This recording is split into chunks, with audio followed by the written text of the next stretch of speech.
बोलिए श्री प्राणनाथ प्यारे की जय। श्री सतगुरु महाराज की जय। समस्त सुंदर साथ की जय। बोल बोल पंजे वाले की जय। बोलो श्री प्राणनाथ प्यारे की जय। मेरे प्यारे श्रद्धा सुमन सुंदर साथ जी, आज श्रावणवती पंचमी के दिन जैसा आप सभी को अवगत है, श्री 5 पद्मावतीपुरी धाम के अंदर स्वामी श्री लालदास जी महाराज जी, जो श्री वीतक साहिब के रचना को शुरू करते हैं, दिन भर वे इन वीतक की चौपाइयों को लिखते हैं और तत्पश्चात संध्या के समय इसी वीतक की चौपाइयों के ऊपर चर्चा प्रारंभ होती है। मेरे प्यारे सुंदर साथ जी, तीज और चौथ की जो अंतर ध्यान की लीला है, उस लीला को हमने निरंतर 2 दिनों तक श्रवण किया। और प्यारे सुंदर साथ जी, धाम धनी के अंतर ध्यान लीला में हम सभी का जो हृदय है, वह हृदय अब पिघल करके उसके विकार दूर हो करके धाम धनी के इन गुणों को, उनकी बीतक कथा को श्रवण करने के लिए हमारे हृदय प्रेम और उत्साह से उमड़ रहे हैं।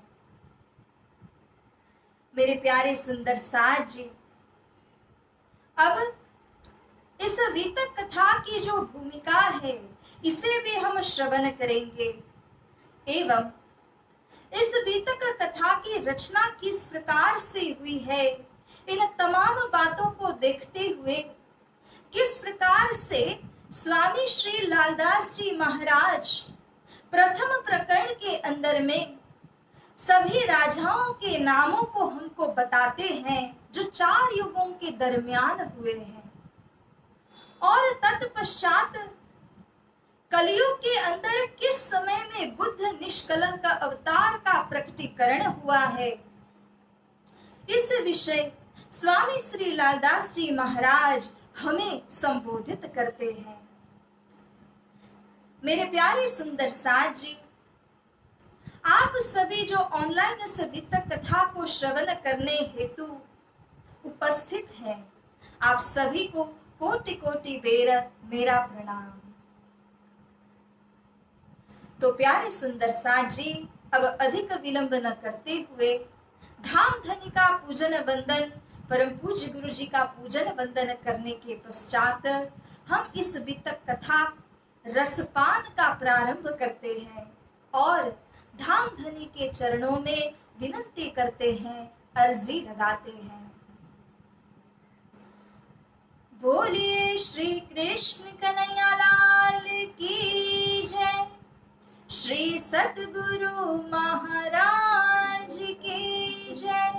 श्री प्राणनाथ प्यारे की जय। समस्त सुंदर साथ की जय।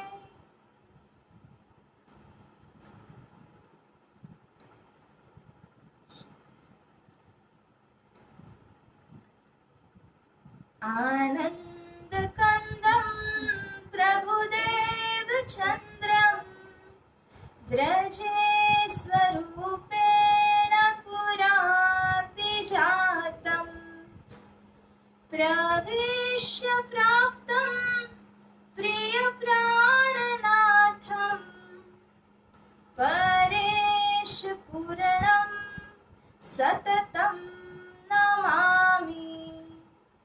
ब्रह्म प्रिया जागरणाय जातः सर्वस्वपाता भव सिन्धुत्राता विज्ञान दाता निज धर्म धाता दीनेक बंधो शरणं प्रपद्ये। दीनैकबन्धो शरणं प्रपद्ये। बोलो श्री प्राणनाथ प्यारे की जय। दिव्य ब्रह्मपुरस्येह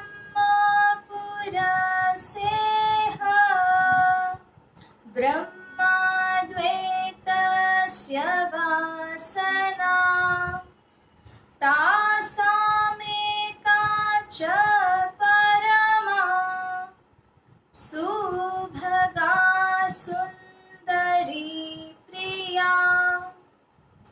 मरुदेशे शुद्धकूले निरूपं साधरिष्यति। चन्द्रनामा पुमां लोके हरिष्यत्य शुभां गतिम्। हरिष्यत्य शुभां गतिम्। अनुलोमा विलोमं च परस्परं विग्रहो भवेत्।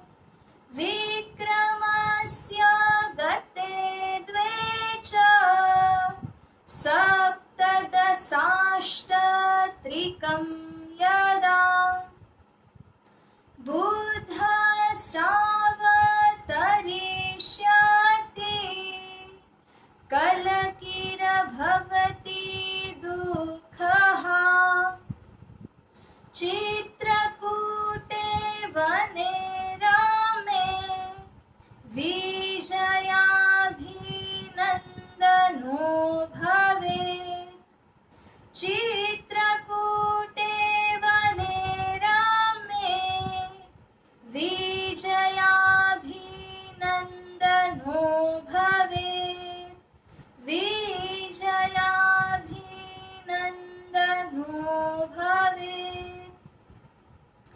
वन्दो सद्गुरु के चरणा भवजल तारन पार। कुमति विनाशन सुख कराना गर्व प्रहारन हार। करुणा सागर अमित गुणा चरण कमल के माही।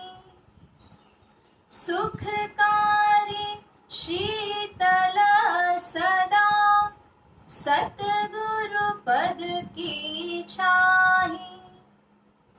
ब्रह्मानंद परात परा सो सतगुरु निज रूप। परम पार सुख देत है सुंदर रूप अनूप। सगुण और निर्गुण परे प्रकृति पुरुष ते पार। तासो अक्षर कहत है सो सतगुरु तेवार। श्रुतिया स्मृतिया ते कहत सतगुरु अगम विचार। शिव सनकादिक ऋषि मुनीना काहू न पायो पार। श्रुतिया स्मृतिया ते कहत सतगुरु अगम विचार। शिव सनकादिक ऋषि मुनीना काहू न पायो पार। काहू न पायो पार। बोलो श्री प्राणनाथ प्यारे की जय। श्री निजानंद स्वामी की प्यारे सुंदर साज जी, धाम के लाडले सुंदर साज जी, वितक कथा प्रारंभ करने से पहले ये अति आवश्यक होगा कि हम आप अपने मन को एकाग्र करें, और इसीलिए आप सभी सुंदर साजी को करबद्ध विनंती है कि आंख बंद करते हुए हाथों को जोड़ करके कमर सीधी करके धाम धनी अक्षरातीत श्री राजी महाराज के निज नाम महामंत्र को जाप हम करें, और 2 मिनट के पश्चात हम इस वितक कथा को शुभारंभ करते हैं। बोलिए श्री प्राणनाथ प्यारे की जय।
बोलिए श्री प्राणनाथ प्यारे की जय।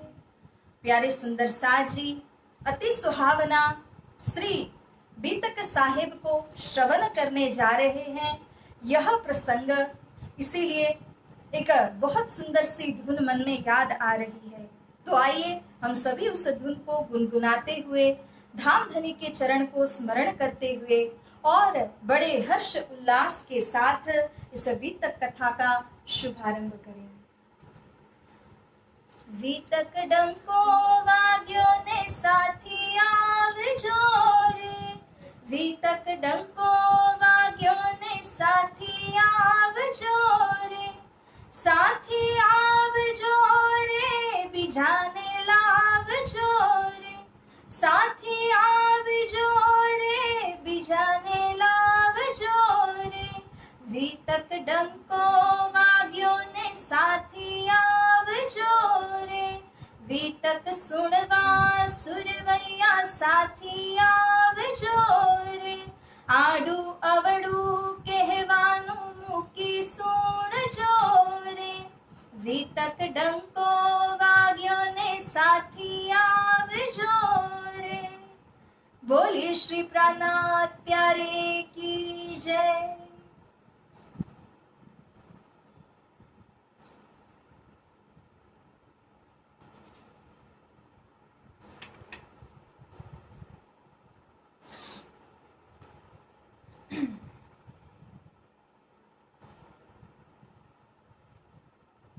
प्यारे सुंदर साज जी,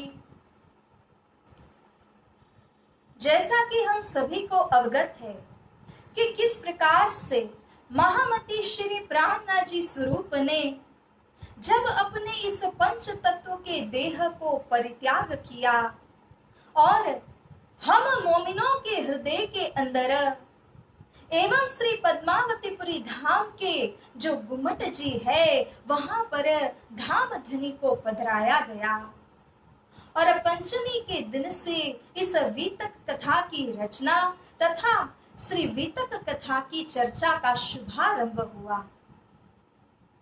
उसी परंपरा के अंतर्गत श्री कृष्ण प्रणामी धर्म श्री निजानंद संप्रदाय, हमारे इस संप्रदाय के अंदर आप सभी वर्षानुवर्ष से श्री वीतक साहिब की चर्चा को श्रवण करते आ रहे हैं। मेरे लाडली सुंदर साथ जी, कई बार तो हमें यह विचार होता होगा कि हर वर्ष हम यही कथा सुनते हैं, वही सारे एपिसोड्स को सुनते हैं, वही धाम धनी की बातों को सुनते हैं, और सुनते सुनते जिन्होंने लगातार सुना होगा उन्हें तो ये सारे प्रसंग आत्मसात हो चुके होंगे, याद हो चुके होंगे। फिर भी हर वर्ष हम इस वीतक कथा को बिना भूले समय के अंदर प्रारंभ करते हैं और श्रवण करते हैं। क्यों प्यारे सुंदर साथ जी, क्या अनुभूति होती है इस वीतक कथा को श्रवण करके? और वीतक यानी क्या है? सर्वप्रथम तो हम श्री वीतक की इस भूमिका को समझने का प्रयास करते हैं। मेरे प्यारे सुंदर साथ जी, मेरे धाम धनी गुरु प्रवर ब्रह्मलीन 108 श्री दीनदयाल जी महाराज के चरण कमल में मैं प्रणाम करती हूँ, जिन्होंने इस वीतक वाणी की तालीम देते हुए मुझे लाभान्वित किया, कृतकृत किया है।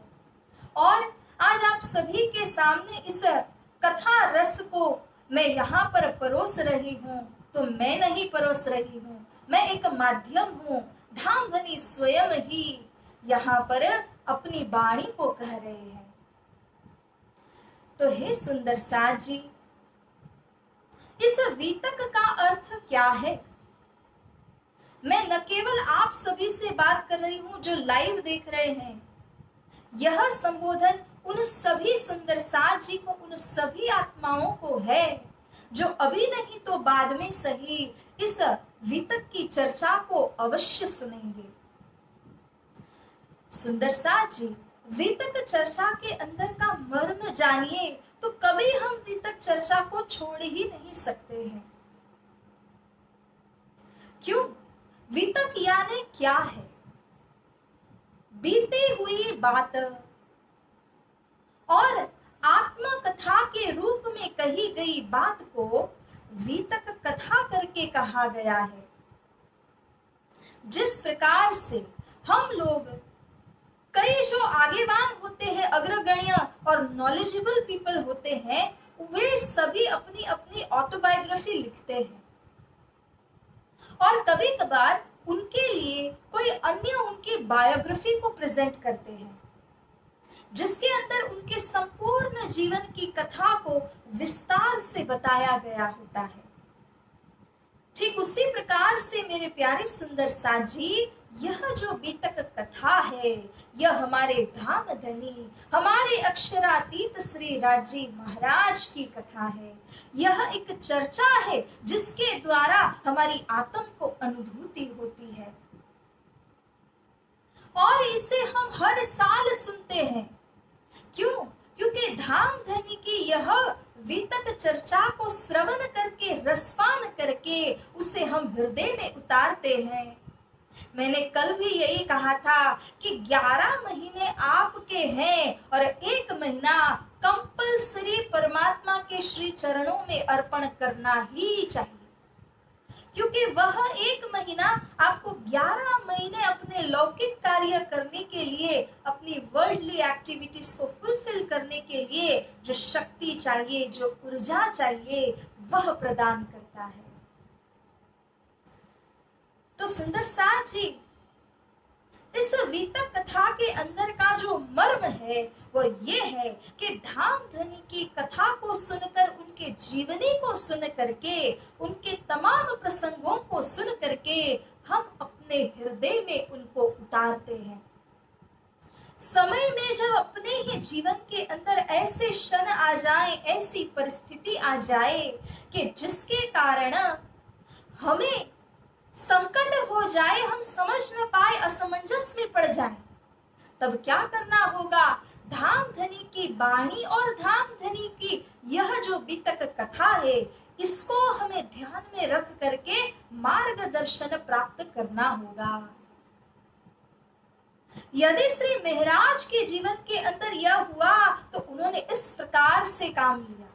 यदि निजानंद स्वामी श्री देवचंद्र जी के जीवन में कसौटी हुई तो उन्होंने इस प्रकार से उसका सामना किया है। क्यों? ऐसे महापुरुषों के पीछे, उनके पद चिन्हों के ऊपर हमें चलना है। और सुंदर साथ जी वे महापुरुष, वे प्रभु तो अन्य के लिए होंगे, परंतु जैसे इंद्रावती आत्म कहती हैं कि धनी मेरा प्रभु विश्व का प्रगटिया परवान, मेरे तो धनी है, विश्व के लिए प्रभु हो सकते हैं, परंतु मेरे तो खसम है, मेरे तो दुल्हा है। और एक दुल्हन होने के नाते उन धनी की वितक को मैं अंगना का भाव लेकर के हृदय में धारण करूंगी। साथ जी इसी वितक को हमें रसपान करके सिरोधार्य करना है। वितक सुनते 1 महीना है, परंतु अप्लाई होती है साल के 12 महीनों में, और यही सर्कुलेशन चलता ही रहता है। ऐसा नहीं है कि किसी साल हमने इसको छोड़ दिया। यदि ऐसा हुआ कि किसी साल हम कोई कारण से श्रवण कर नहीं पाए हों, तब अवश्य किसी न किसी प्रकार से प्रयोजन करना और कथा को अवश्य सुनना चाहिए, उसको छोड़ना नहीं चाहिए। जैसे कि आप जो प्रणामी संप्रदाय के अंदर यह प्रथा है कि हम श्रावण मास के अंदर वितक कथा श्रवण करते हैं, उसी प्रकार से लाडले सुंदर साथ जी इसी श्रावण महीने के अंदर कथा श्रवण करने का अनोखा जो लाभ है, जो पुण्य है, वो इस भारत वर्ष की दिव्य भूमि के ऊपर हर संप्रदाय के लोग लेते हैं। परंतु ये सारे जो लोग हैं वे संसार के भीतर आए हुए जो अवतारी पुरुष हैं, तीर्थंकर पैगंबर आदि हैं, उन सब की चर्चा कथा को श्रवण करते हैं। लेकिन लाडले सुंदर साथ जी हमारे निजानंद संप्रदाय के अंदर हम अहोभाग्यशाली आत्माओं के इस नसीब को देखिए, इस ताले को देखिए कि जिस ताले के अंदर स्वयं अक्षरातीत सुभान के सुख लिख दिए गए हैं। धाम धनी के सुख हमें इस बीतक के द्वारा प्राप्त हो रहे हैं। सुंदर साथ जी मानिए और जानिए हृदय से, तो हमारी भांति कोई इस प्रकार से अहोभाग्यशाली नहीं होगा। हमारे धनी ने तो अखंड धन हमको इस प्रकार से परोसा है कि प्याले पर प्याले हम पान कर सकते हैं। और सुंदर साथ जी ये तो अखूट भंडार है, हम जितना लेंगे उतना इसके अंदर हम ओतप्रोत हो जाएंगे, उतना उसके अंदर हम डूब जाएंगे। यह सर्थ साथ जी 4 प्रकार के श्रोताओं का वर्णन होता है।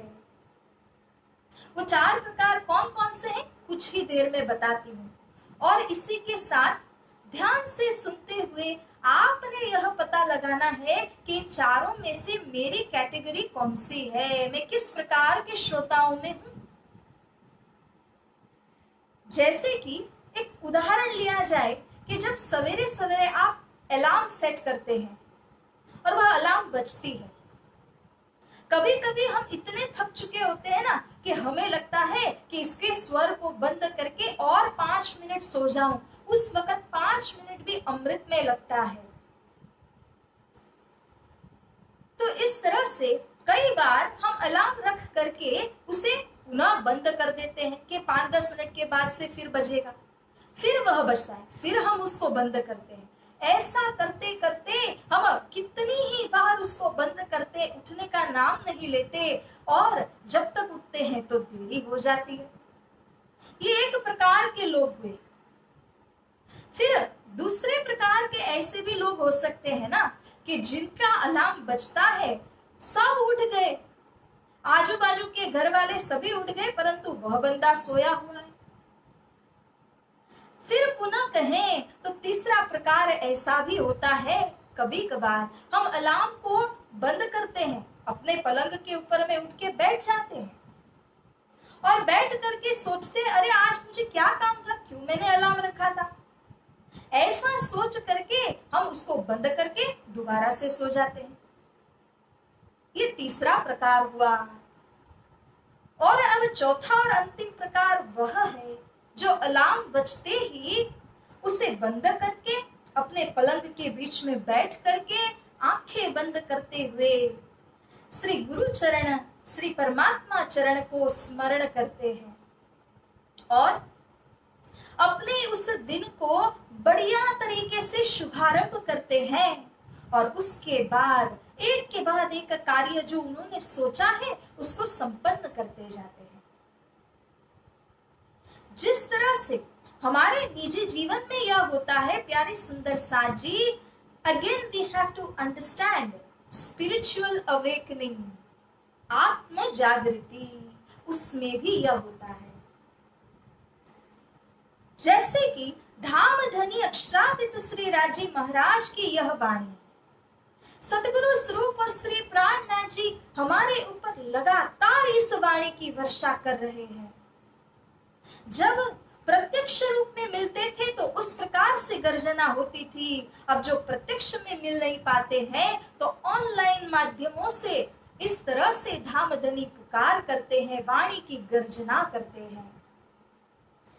जैसा भी प्रकार हो परंतु कहा है ना, ए वाणी गरजत माज संसार, खोजी खोज मिटावे अंधार, मूढ़मती न जाने विचार, श्री महामती कहे पुकार पुकार।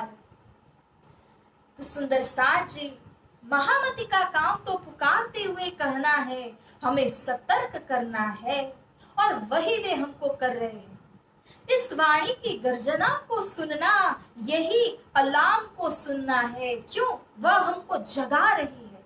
हम अज्ञान की घोर निद्रा में सोए हैं तो वह वाणी हमें झकझोर करके उठाने का प्रयास करती है।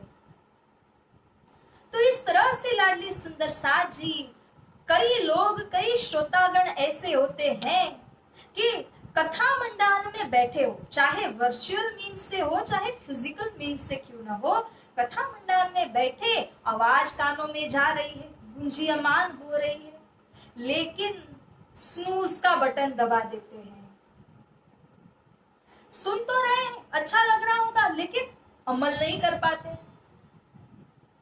कई प्रकार के ऐसे श्रोता होते हैं जो कि इस वाणी को श्रवण करते हैं, एक्सेप्ट करते हैं, लेकिन लागू नहीं कर पाते।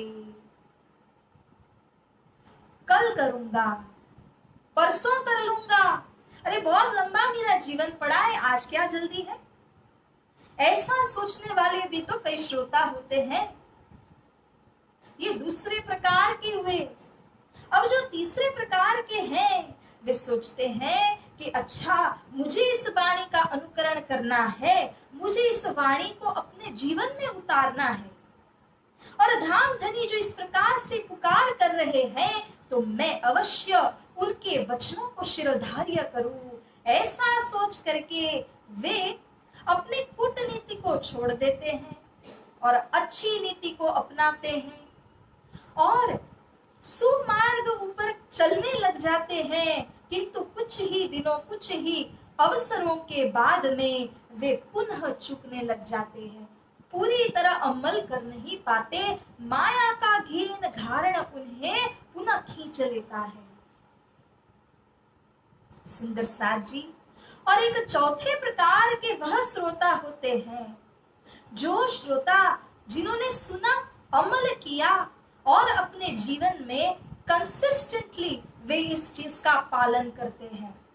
उन्होंने इस बात को गांठ बांध ली है कि जो हो जाए, प्रलय आ जाए, फिर भी मैं धाम धनी के वचनों को छोड़ूंगा नहीं, नहीं और नहीं।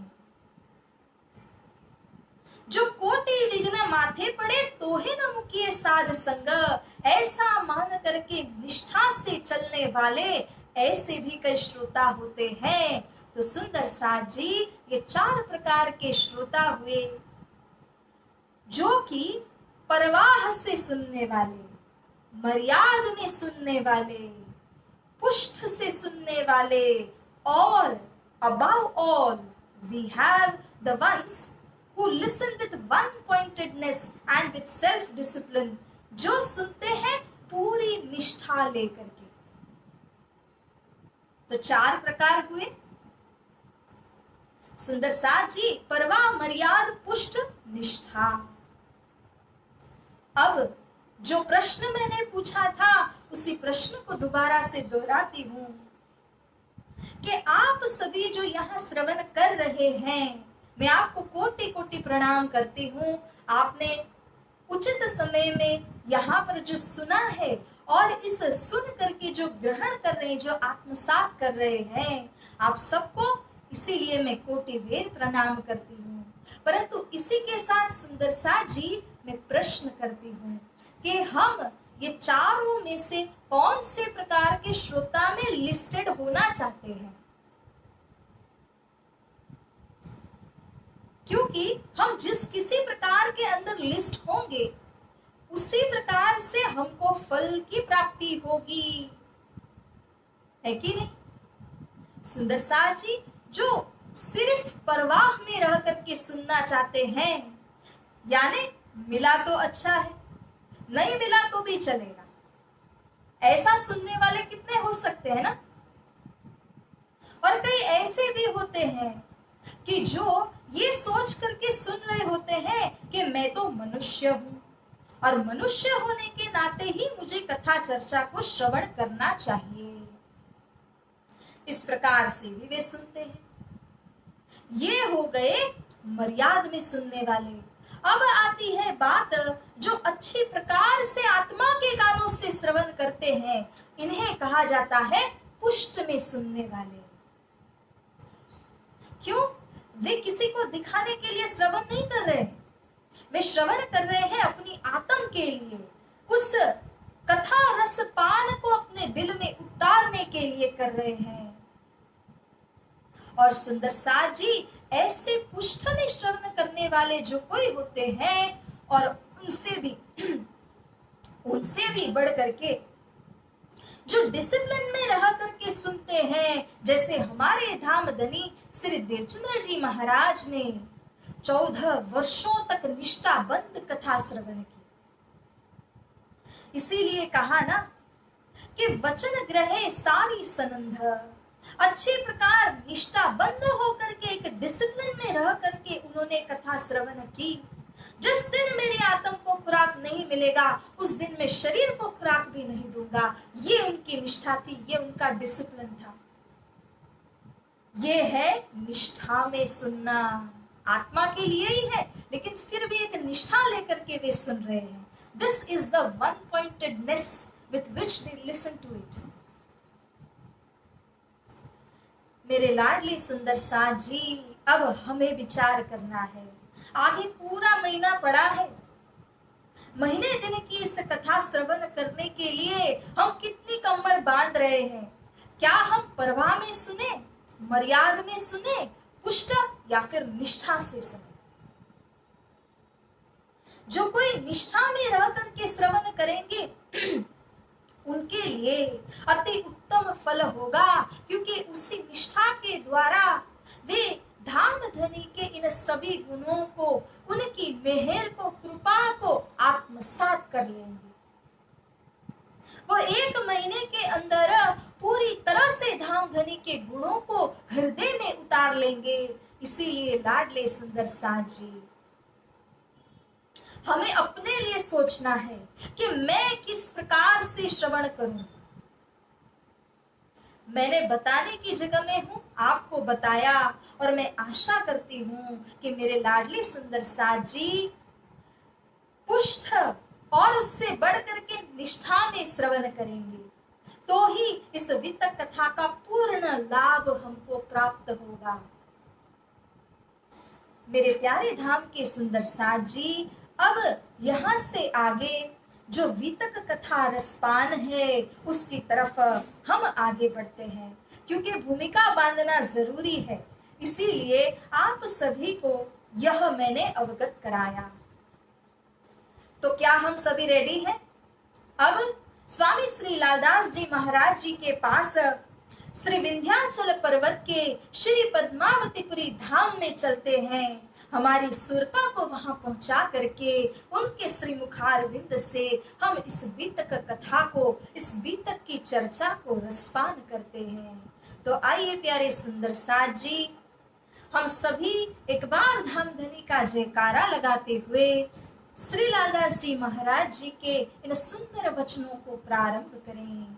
बोलिए श्री प्राणनाथ प्यारे की जय, श्री सद्गुरु महाराज की जय, बोल बोल पंजे वाले की जय, समस्त सुंदर साथ की जय।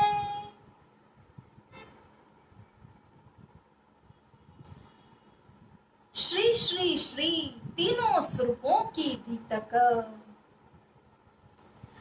सुंदर साथ जी, जैसे ही इस बीतक चर्चा को श्रवण करने हम प्रारंभ करते हैं, वैसे ही जो सर्वप्रथम प्रकरण के अंदर स्वामी श्री लालदास जी महाराज हमें परिचित कराते हैं कि आप लोग जिनकी बीतक को श्रवण करेंगे वे कौन हैं। और इसी संदर्भ में वे कहते हैं श्री श्री श्री तीनों स्वरूपों की बीतक। ये तीन स्वरूप कहे गए हैं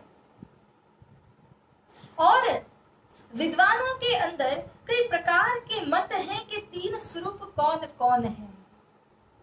ये तो बीतक कथा को श्रवण करने से हमें पता चल ही जाएगा कि हम कौन तीन स्वरूपों का वर्णन श्रवण कर रहे हैं, किंतु सुंदर साथ जी श्री मंगलाचरण जो कि श्री बीतक साहिब के अंदर 62वां प्रकरण आता है, उसके अंदर स्वयं श्री लालदास जी महाराज कहते हैं कि जो तीनों स्वरूप हैं वे कौन हैं।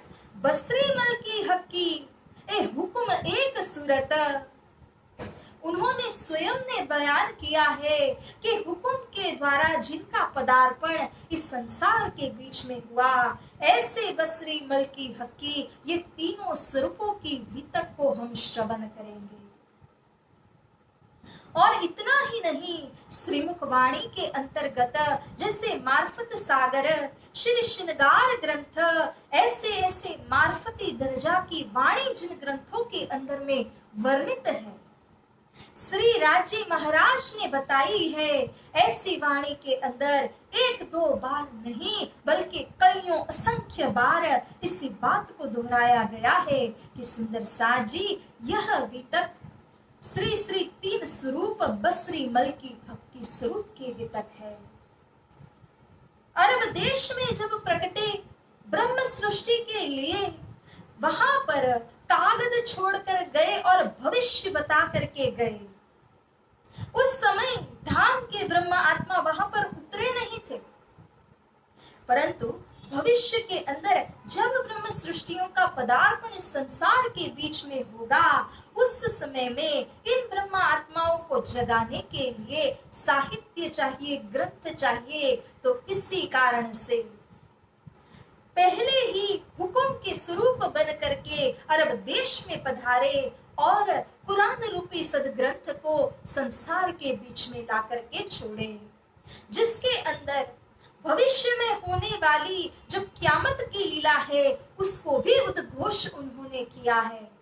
और ये तारतम के द्वारा अगर हम रसपान करें तो प्यारे सुंदर साथ जी, यह जो क्यामत की लीला कही गई है उसे हम आत्म जागनी की लीला कहते हैं, क्योंकि बाह्य अर्थ के द्वारा यदि हम देखते हैं तो यह शरीर का प्रलय हो सकता है, ऐसा भी उसका अर्थ निकलता है। किंतु यदि बातुनी अर्थ में देखते हैं, if we look at it from the Tartam viewpoint, if we look at it from the discerning eyes, we will get the true meaning of what Qyamat means. It means the awakening of the soul. the awakening of the inner soul within us. तो आत्म जागृति का संदेश वहां पर दिया गया है। सुंदर साथ जी, ये तीनों स्वरूपों की वितक पूरे विस्तार से नहीं बल्कि कुछ संक्षिप्त में और कुछ विस्तार में वर्णित की गई है और प्रसंग अनुसार उनका उल्लेख किया गया है।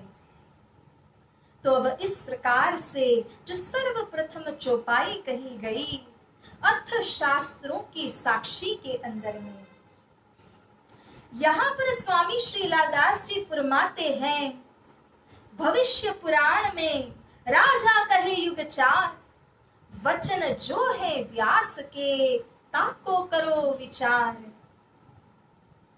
मेरे प्यारे सुंदर साथ जी, सर्वप्रथम इस वितक की भूमिका बांधने के लिए स्वामी श्री लालदास जी महाराज हमें भविष्य पुराण के अंतर्गत की साक्षी सुना रहे हैं। और यह भविष्य पुराण 18 पुराण के अंदर से एक मुख्याति मुख्य प्रमाणिक पुराण है, जिस पुराण के अंदर चारों युग के अंदर होने वाले जो राजा है उनके नाम क्रमशः बताए गए हैं। अब हम आपके अंदर विचार होगा, जो पहली मर्तबा सुन रहे होंगे उनके अंदर ये विचार होगा कि वितक सुननी है तीनों स्वरूपों की, तो राजाओं के नाम बयान करने का क्या कारण हो सकता है। तो आइए देखते हैं सुंदर साथ जी कि क्यों स्वामी श्री लालदास जी ने सर्वप्रथम इस प्रमाण को रखा। ये इसीलिए रखा गया है क्योंकि जैसा हम आपको अवगत है कि द्वे परार्धे अष्टविंशति कलो युगे के अंदर अक्षरातीत श्री परम धाम से सदगुरु स्वरूप श्री निजानंद स्वामी एवं महामती श्री प्राणनाथ जी स्वरूप श्री विजयानंद बुद्ध निष्कलंक अवतार, इनका प्रकटीकरण इस धरा के ऊपर में हुआ था। आज से लगभग कहें तो 400 वर्ष हो चुके हैं। इसके पूर्व श्री सदगुरु स्वरूप और श्री प्राणनाथ जी का पदार्पण इस संसार के बीच में हुआ। वे कौन से समय में पधारे और किस राजा के राज्य शासन के दौरान वे पधारे, इसी बात को यहाँ पर स्वामी श्री लालदास जी महाराज ने शास्त्र प्रमाणों के तहत हमें समझाया है कि कौन सा युग, कौन से युग के कौन से राजा के राज्यकाल के दरमियान हमारे धाम धनी का प्रकटीकरण इस संसार के बीच में हुआ। इस लिंक को जोड़ते हुए, इस कनेक्शन को देते हुए श्री लालदास जी महाराज हमें कहते हैं कि व्यास जी के वचनों पर विचार कीजिए, क्योंकि यह वितक कथा तो हमारी है, हम ब्रह्मात्माओं की है, हम सुंदर साथ की है, किंतु जो पुराणों की रचना की गई है वह तो यूनिवर्सल है। जो पुराणों की रचना की गई है वेद व्यास जी के द्वारा, उनको तो समस्त हिंदू समाज अपने गुरु के स्थान में मानते हैं और पूजनीय है। उन व्यास जी के वचनों को ठुकरा नहीं सकते। इसीलिए हिंदू समाज के आगे यहाँ पर यह प्रमाण रखा गया है कि जिसके अंतर्गत भविष्य पुराण की साक्षी दी गई है। अब सुंदर साथ जी, सर्वप्रथम युगों के जो साइकिल के अंदर हम देखते हैं तो हमने आज दिन तक सुना है कि कितने युग हुए हैं, 1 2 3 4। आपकी आवाज दिल रूपी तारों से पहुंचती हुई आ रही है। कितने युग हुए? मुख्य रूप से 4। सुंदर साथ जी, लेकिन श्री कृष्ण प्रणामी धर्म श्री निजानंद संप्रदाय के अंदर 5 युगों का वर्णन है, क्योंकि सत्य युग का जो निर्मल चेतन का हिस्सा है, सत्य युग का जो प्रारंभिक हिस्सा है, जिसको कृतयुग कहते हैं, इस तरह से सर्वप्रथम शुरू करते हुए कृतयुग से शुरुआत होती है और उसके बाद सतयुग, फिर त्रेता युग, द्वापर और उसके बाद अंतिम में जो है कलयुग आता है। और यदि आयुष्य के अंदर देखा जाए तो कलयुग ही एक ऐसा युग है जो सबसे छोटा है। कलयुग की आयुष्य 4,32,000 वर्ष की बताई गई है। उससे दुगनी आयुष्य द्वापर में है और उससे 3 गुनी आयुष्य त्रेता युग की है और 4 गुनी आयुष्य होती है सतयुग की। सतयुग के अंदर ही कृतयुग के वर्ष भी शामिल है। तो इस प्रकार से लाडले सुंदर साजी 4 युगों की साइकिल चलती है और अब की बार जो सत्य युग के अंदर जो राजा हुए, आइए हम उनके नामों को श्रवण करते हैं और करते करते सत्य से त्रेता, त्रेता से द्वापर, द्वापर से कलयुग, ये क्रमशः सुनने के बाद ही हमें पता होगा कि हमारे धामधनी अक्षरातीत श्री राजी महाराज इस धरा के ऊपर, इस भारत भूमि के ऊपर कब पधारे हैं। तो सुनिए सुंदर साथ जी, सत्य युग के जो राजा हैं उनमें से सर्वप्रथम जो कृत युग के अंदर 2 राजा हुए, राजा कृत और राजा कृतदत्त। अब उसके बाद सतयुग के अंदर क्रमशः अंत राजा मुचकुंद भा, भैरवानंद, कम्मो और आदि राजा हुए। हरणाकुश एवं उसके बाद भक्त प्रहलाद को राजा कहा गया है। मेरे प्यारे सुंदर साथ जी, यहाँ जब राजाओं के नाम गिनाते हैं तो एक और बात को समझना है। राजा किसे कहा गया है कि जो राजगद्दी के ऊपर में बैठ करके राज्य संचालन कर रहे हैं, केवल उन्हें राजा नहीं कहा गया है। राजा उन्हें भी कहा गया है जो समस्त संप्रदाय, समस्त जनता के हृदय के ऊपर में अपना शासन जमाते हैं, सबके दिलों के ऊपर वो राज करते हैं। Who are the favorites of everybody? ऐसे जो महाशय है उनको भी राजाओं के नाम में गिनती कराई गई है। तो इस प्रकार से भैरवानंद राजा, उनके बाद कम्मो आदि हरणाकुश प्रहलाद राजा हुए। फिर बलि लोचन बलि भुगत राजा, लोचन बलि बानासुर कपिलाक्ष नाम के राजा हुए। कपिल भद्र, जरासरी और अब आते हैं धूम ऋषि। धूम ऋषि है, देखा ऋषि को भी यहाँ पर राजाओं की गिनती में लाया, क्योंकि राजा को मार्गदर्शन देने वाले राजगुरु बन करके जो ऋषि उनको मार्गदर्शन देते हैं, जो सारे संप्रदाय और सारी जनता के ऊपर छाए हुए होते हैं, उन्हें भी यहाँ पर राजाओं में गिनती की गई है। तो इस प्रकार से मेरे प्यारे सुंदर साजी इस सत्ययुग राजा हुए। अब हम दूसरे अर्थात त्रेता युग में प्रवेश करते हैं। सर्वप्रथम ब्रह्मा, फिर मारीच, कश्यप, सूरज एवं उनके बाद तव छत्र नाम के राजा हुए। अक्षय भा, अरण्य भा, तपस्वी विश्वामित्र जी की भी गणना राजाओं के नाम में की गई। महामंत्र चिमन राजा, भद्र उदवन, त्रिशंख नाम के राजा और उनके पश्चात जो हुए, जो सभी को पता है, आज दिन तक हम उनका स्मरण करते हैं, सत्यवादी हरिश्चंद्र, ये भी राजाओं में हुए हैं। उनके पश्चात रोहितांश, मानधाता नाम के राजा हुए। फिर सगर राजा, आसामित्र, भगीरथ राजा हुए एवं दिलीप राजा, अघु, रघु और अज नाम के राजा हुए। फिर उसके पश्चात पुनः हम आप सभी को अवगत है, पुत्र वियोग के अंदर जो अपने तन को परित्याग करके गए, ऐसे दशरथ जी और उनके सुपुत्र जिनको मर्यादा पुरुषोत्तम भी कहा गया है, ऐसे रामचंद्र जी।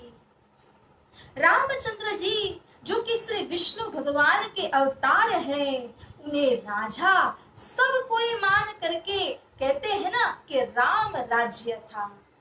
अति खुशहाली, अति संपन्नता का राज्य सारी खलक ने अनुभव किया था।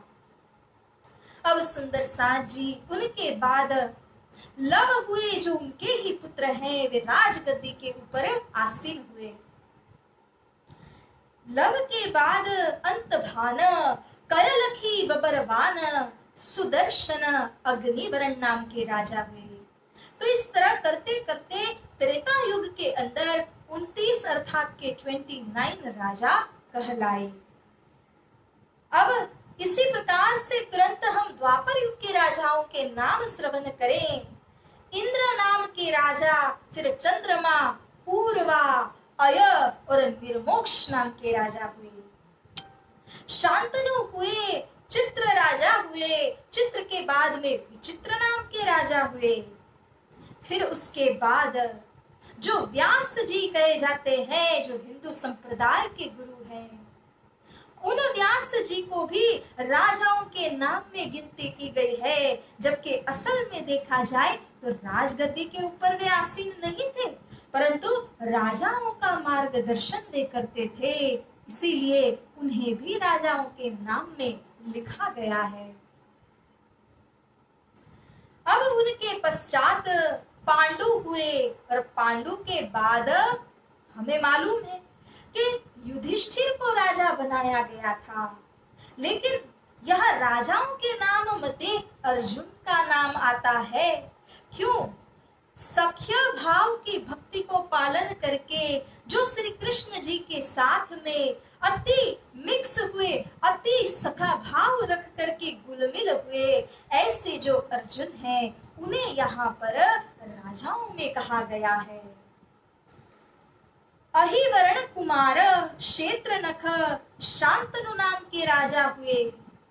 फिर बलिवान, निर्वाण, वली चक्षु।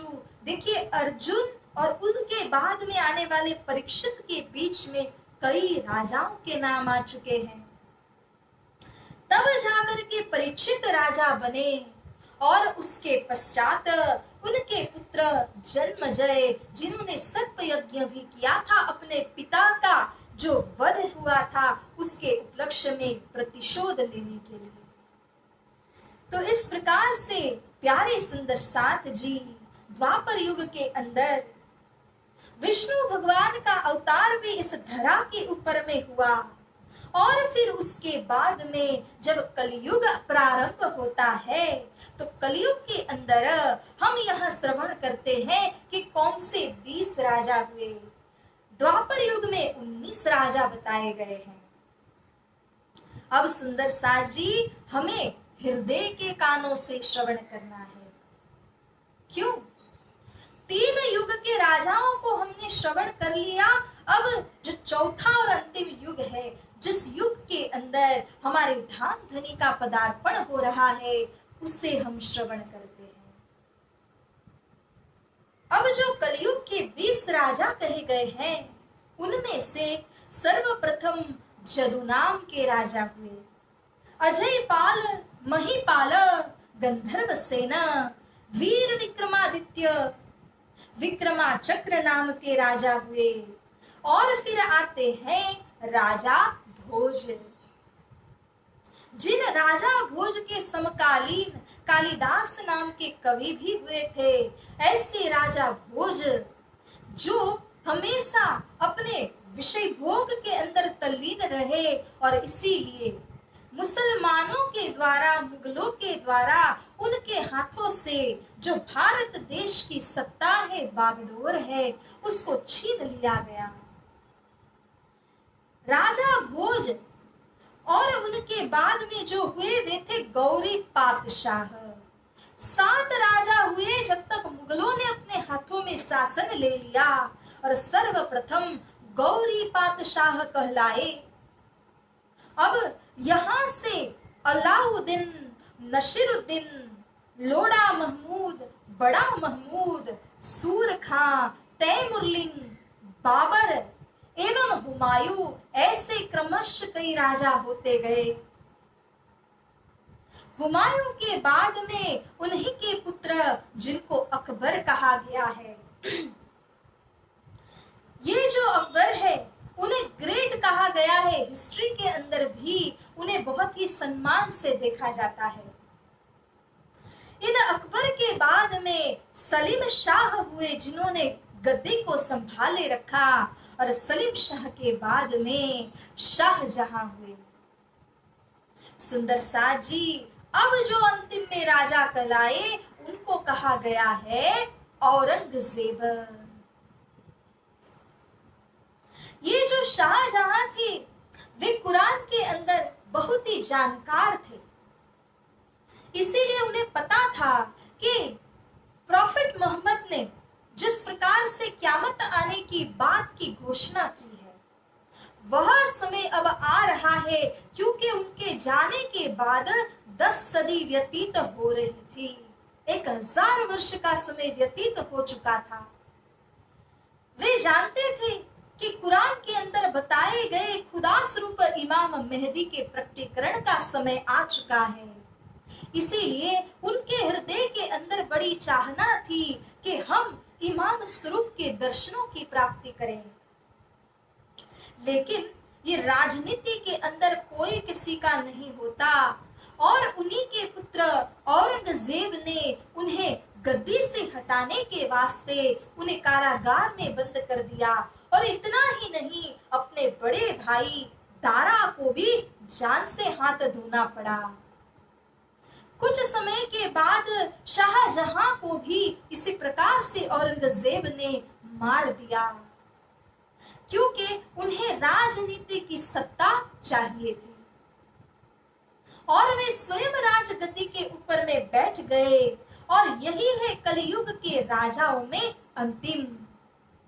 इसी विषय में यहाँ पर स्वामी श्री लालदास जी महाराज कहते हैं, ता ऊपर औरंगजेब एक कलयुग को नाम, आगे अवतार होएगा बुद्ध कल की सठाम। बोलिए श्री प्राणनाथ प्यारे की जय, श्री सतगुरु महाराज की जय। आपने सुना कि किस प्रकार से क्रमश सत्य, त्रेता, द्वापर और कलयुग में ला करके कलयुग के राजाओं के नाम बता करके हमें अंतिम राजा औरंगजेब, जिनके शासन के दौरान बुद्ध निष्कलंक अवतार का प्रादुर्भाव होगा, यह बात भविष्य पुराण की साक्षी को लेकर के स्वामी श्री लालदास जी महाराज ने हमको बताया। बुद्ध कल के अवतार जिनके विषय श्रीमद् भागवत महापुराण के अंदर भी शुकदेव मुनि बयान करते हैं। वे कहते हैं कि इस कलयुग के अंदर बुद्ध और कल की अवतार, ये 2 अंतिम अवतार होंगे।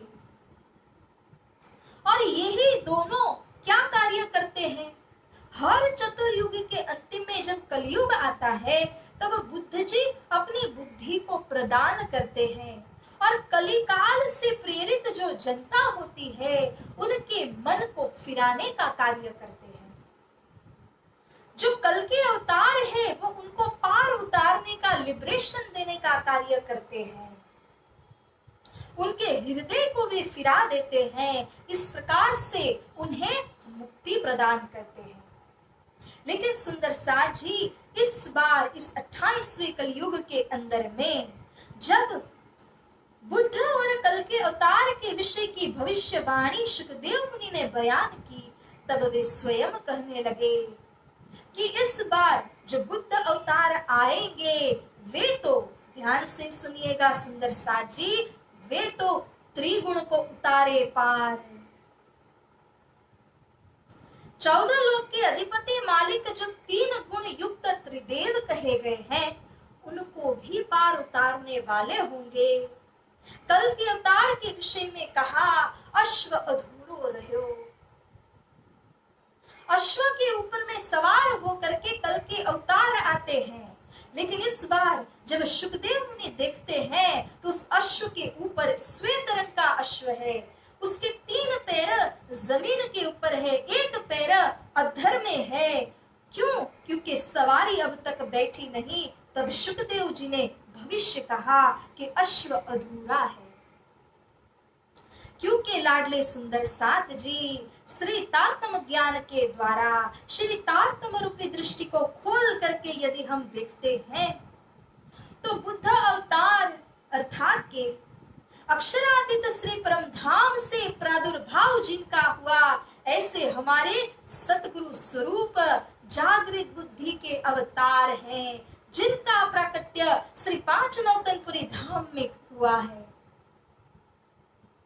और इसी तरह से जो कल के अवतार है, जिनको विजयाविनंद बुद्ध निष्कलंक अवतार कहा गया है, वे है महामती श्री प्राणनाथ जी स्वरूप। और जिन स्वरूप को यह मार्फती ज्ञान प्राप्त है, उनके हृदय के अंदर श्री राज श्यामा जी विराजमान है। उन्हीं के ज्ञान के माध्यम से यह समस्त खलक की हृदय को वे परिवर्तित करने वाला ज्ञान रखते हैं।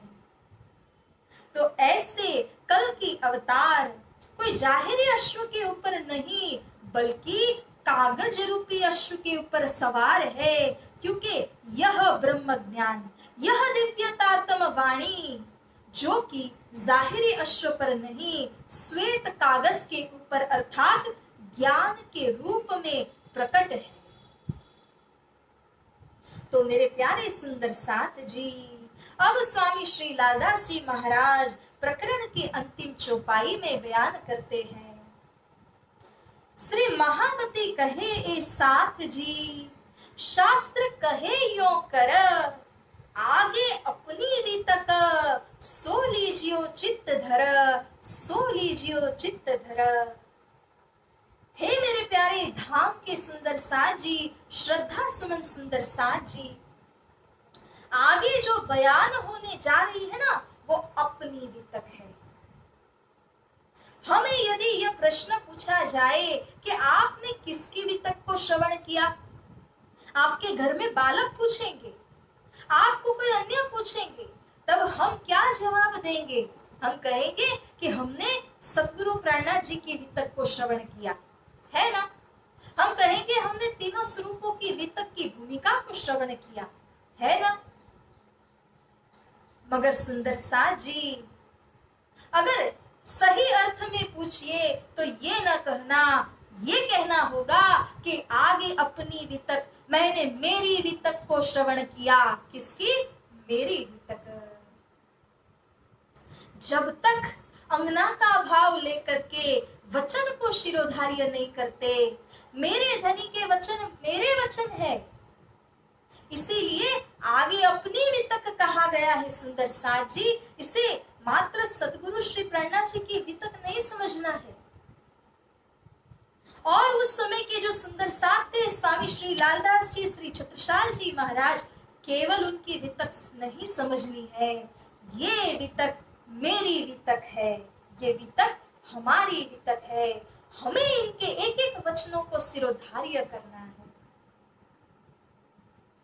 तो मेरे धाम के सुंदर साथ जी, इसी के साथ स्वामी श्री लालदास जी आग्रह करते हैं कि अपनी वितक को तो हृदयांगम करो, दिल में धारण करो, सो लीजियो चित्त धर। कहाँ धारण करेंगे? दिल में धारण करना है। केवल दो कानों से सुनकर के 1-1.5 घंटे की कथा श्रवण नहीं करनी है, इसे चर्चा का रस पान करना है। तो सुंदर साथ जी, आगे आने वाले रोज की जो मजल होगी, अति सुंदर, अति विशाल, हमारे श्री परम धाम के अंदर जो मूल में महाकारण हुआ, वहां से लेकर के श्री लालदास जी महाराज जी हमें सब कुछ बयान करते हुए क्रमशः समझाएंगे। We will get to see what is the primal cause behind the manifestation of this universe, जो मूल महाकारण की बात है। तो सुंदर साथ जी, अगर आपके घर में बच्चे हैं, उन्हें भी इन्वॉल्व कीजिए, उन्हें भी ये बातें बताइए, उन्हें भी थोड़ा इसके अंदर प्रेरित कीजिए, हिम्मत दीजिए, क्योंकि ये कथा सिर्फ आपको श्रवण करने के लिए नहीं है, ये कथा आगे शेयर करने के लिए है, पास ऑन करने के लिए है। जैसे आप कोई अच्छी चीज को जानते हैं तो आप उसको शेयर करते हैं, इसी तरह से धाम धनी की वितक, हमारी वितक, हमें शेयर करनी है। तो सुंदर साथ जी न केवल ऑनलाइन माध्यमों से बल्कि हम आप सभी मिल करके इस धाम धनी की चर्चा को शेयर करें, क्योंकि याद रखिएगा जो हम शेयर करते हैं वही हमें वापस आता है। We get back the atmosphere that we create. तो प्यारे सुंदर साथ जी ज्यादा न कहते हुए समय हो चुका है, तो अब यहाँ इस चौपाई को हम दोहराएंगे और इसी के साथ आज की इस वितक चर्चा को यहीं पर विराम देंगे और आने वाले रोज निष्ठा से, अति प्रेम से पूरा ध्यान लगा करके धाम धनी की चर्चा को श्रवण करने के लिए हम पुनः शामिल होंगे, पुनः मिलेंगे।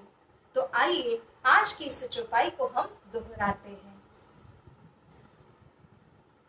श्री महामति कहे ए साथ जी, शास्त्र कहे यो कर, आगे अपनी वीतक सो लीजियो चित धर, सो लीजियो चित धर।